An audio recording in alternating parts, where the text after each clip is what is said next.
గాఢమైన అడవిలో శాంతంగా జీవించే ఒక ఏనుగు ఉండేది. అది సాధారణ ఏనుగు కాదు, అది పవిత్రతకు, నిజాయితీకి, శక్తికి ప్రతీక.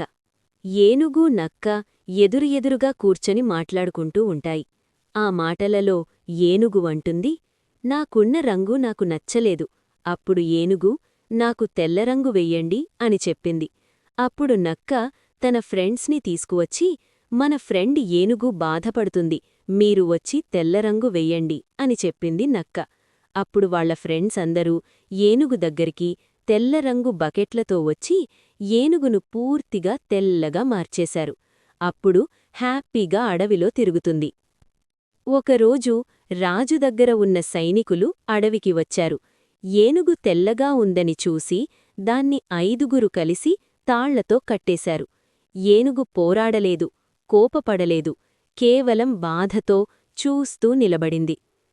తాళ్లలో చిక్కుకొని ఏనుగు చాలా బాధగా ఏడ్చింది. ఆ కన్నీళ్లు కేవలం కన్నీళ్లు కావు.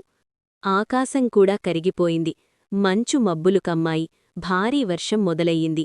వర్షం పడుతుండగా ఏనుగుమీద ఉన్న తెల్లని రంగు క్రమంగా కడిగిపోయింది. అది రంగు కాదు, అది మనుషులు వేసిన మాయ. అప్పుడే సైనికులకు అర్థమయ్యింది, ఇది మేము బంధించింది పవిత్రతను, రంగును కాదు. సైనికుల హృదయాలు కరిగాయి. తాళ్లను వదిలేశారు. రాజు కూడా మౌనంగా చూసి ఏమీ చెప్పకుండా వెళ్ళిపోయాడు.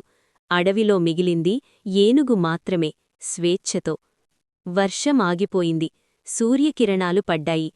ఏనుగు సంతోషంగా నిలబడి తొండాన్ని పైకి లేపి గట్టిగా అరిచింది.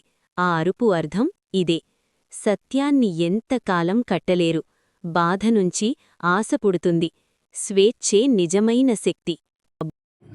Please subscribe this channel, Sampath Creations. Thank you.